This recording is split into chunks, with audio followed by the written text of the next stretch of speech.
My name is Oleksandr Shaposhnik. I'm a master of manual blacksmithing and vocational training. I'm originally from Berdyansk, but unfortunately, my city is now occupied. After Berdyansk was taken over, I moved to Zaporizhia, where I lived for about a month. Then after crossing 13 checkpoints, I managed to escape. Now everything is fine, but for the first 2 weeks, I didn't know what to do with myself. Then a volunteer friend from Kiev approached me and said, "Create something interesting that we can sell at auction. I'll bring you some shell fragments." He brought me a piece from a Russian Iskander missile. I told him, "I want to get started right away. I'll turn this deadly piece of metal into an amazing lamp."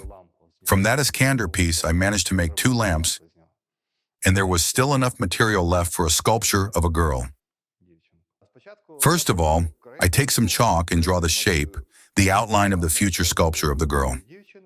Then I take a wire like this and bend it along the chalk line, following the outline I drew.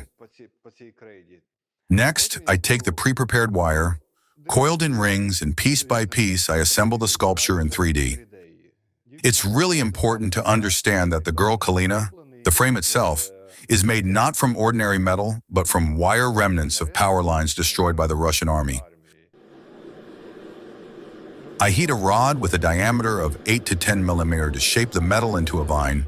So, I heat up the end of the rod and start pulling it, shaping it into a beautiful form, like a grapevine branch. Then I give the metal a texture like that of a grapevine, something similar to the bark that covers a grapevine. At the final stage, I shape the workpiece by bending it at various angles and in different planes.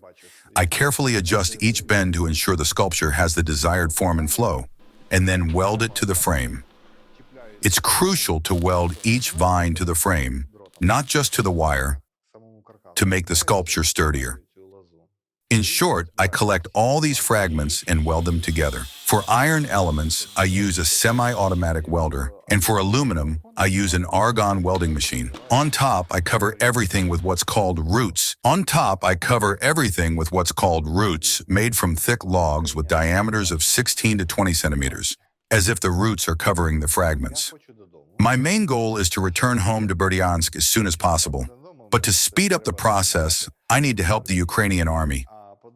I can't sit still without something to do. I need to be busy with something. Also, I really don't like paperwork because I prefer creating things with my own hands. I absolutely love my work. I enjoy working with my hands, and the creative process inspires me. If I could, I would work even at night.